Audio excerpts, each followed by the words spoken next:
Alright guys, Forsaken just revealed a lot more than we thought, including a secret new map potentially coming with Azure, the real reason Milestone 5 skins exist, and a lot more. Let's get into it! Not only did we receive brand new Azure sneak peeks, but we also got our first look at an upcoming quality of life update for Elliot. While it may seem like a small change at first, it's something that many Elliot players have wanted for quite some time. In the sneak peek, Elliot's pizza now appears to have a timer attached to it. Right next to the pizza is a small clock icon counting down, which could indicate how long the pizza remains on the map before disappearing. Some players have also suggested that it could represent the duration of the healing effect itself, though we don't have official confirmation yet. Regardless of what the timer specifically does, the biggest improvement is that players will finally have a much easier time locating the pizza. One of the common complaints with Elliot has always been that teammates sometimes completely miss the pizza after it gets placed, especially during chaotic moments. Adding a visible indicator should make it much easier for survivors to take advantage of the healing and support that Elliot provides. A lot of players are happy to see these quality of life improvements finally being added, while many still believe Elliot could use additional balancing changes in the future. This is a step in the right direction and should make him feel much better to play. However, something else caught the community's attention in the background of the image. Instead of focusing on Elliot, many players started looking at the environment itself. The area shown doesn't resemble any existing map currently available in Forsaken. In fact, some players believe this could be our first look at a brand new map arriving alongside Azure. The scenery appears to resemble locations connected to the Spawn Cult, with some fans suggesting it could be the Spawn Cult Village or even the Nightshade Garden that has been referenced throughout Azure and to Time's lore. Considering how heavily Azure is being promoted right now, it wouldn't be surprising to see his update launch with a dedicated map tied directly to his story. For many players, the possibility of a new map is even more exciting than Elliot's quality of life update. Between the lore reveals, Elder Amber's return, and now a potential new location, Azure's arrival is continuing to look bigger than anyone originally expected. Do you think this is a good change for Elliot? And could this really be a brand new map?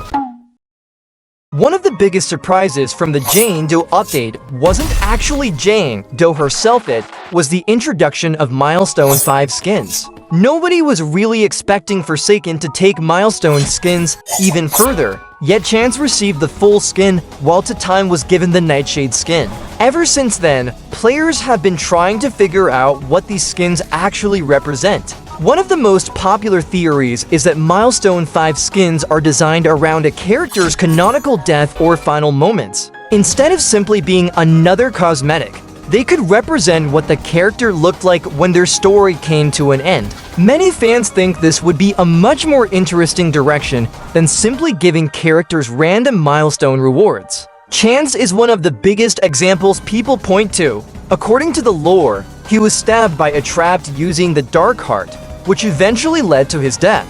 Because of that, players believe the full skin is meant to represent Chance during those final moments. If that's the case, many fans want Forsaken to continue this theme with future Milestone 5 skins. Some have even suggested characters like Shedletsky could receive a Milestone 5 skin based on Telemann. Considering the connections already seen through characters like Swordsmaster, many believe it would fit perfectly as a darker version of Shedletsky's story and make Milestone skins feel much more meaningful. With this, Samuth recently created two Milestone 5 concepts based entirely around this theory.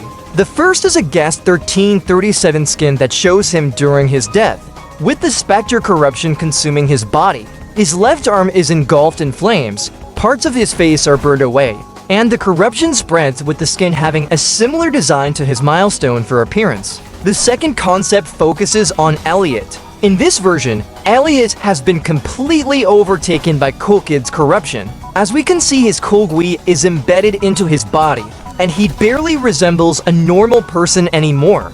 Instead, he looks like someone who has completely lost himself to Kulkid's hack. Even though these are only concepts, Many players love the direction they take.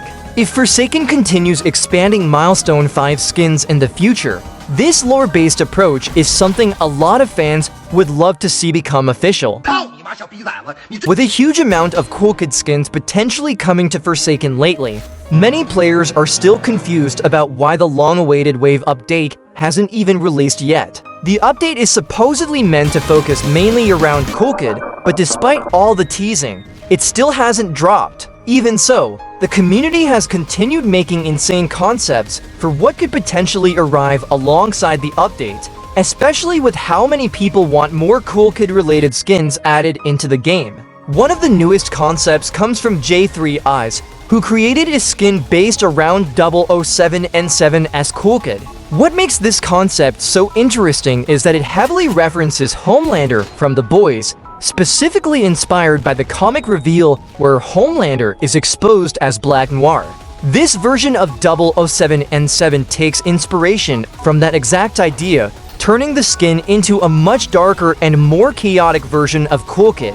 The concept even includes custom minions, each featuring hidden faces covered with photos, so you can't fully see what they look like underneath. There are also several references connected to the boys hidden throughout the skin, including a crowbar inspired by the weapon Butcher uses to kill Homelander. Some players have even recreated the exact comic scene by designing 007 and 7 and Cool Kid together, which many people think would perfectly fit as a decal or reference image if the skin ever officially came to Forsaken.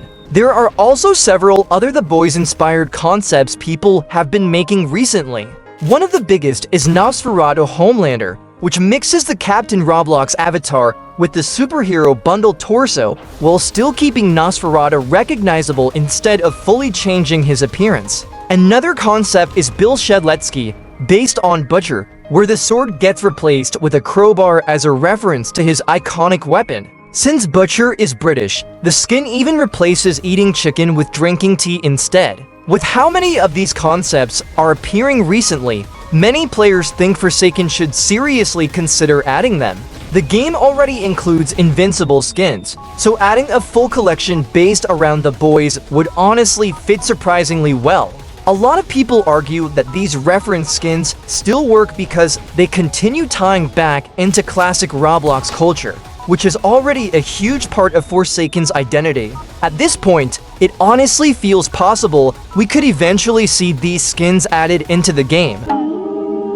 Despite the hype around finally getting another Nosferatu skin after so long, many players immediately noticed that the skin felt completely unfinished. While it did include a brand new model, almost everything else about the skin was extremely basic. The animations were mostly default, there were barely any unique effects, and overall it lacked the amount of effort people usually expect from newer Forsaken skins. One of the biggest criticisms was the placeholder render the skin originally launched with, which reminded many older players of the very early Forsaken days. Now, in the most recent update, the skin has actually been completely removed from the game. Ironically though, before disappearing, it finally received the proper render it was originally supposed to have. A lot of people have been laughing at how unlucky Nosferatu mains are right now, especially considering this was his first skin in over 6 months, only for it to instantly get removed shortly after release. What makes this even crazier is that the removal has essentially turned the skin into a limited item. If you bought Werewolf Nosferatu before the update removed it, you still keep access to it permanently. Because of that, Nosferatu now technically has more limited skins than normal purchasable skins currently available in the shop. So Forsaken is making certain aspects better overall. What else needs to be updated? Subscribe and hit the bell for more Forsakening it.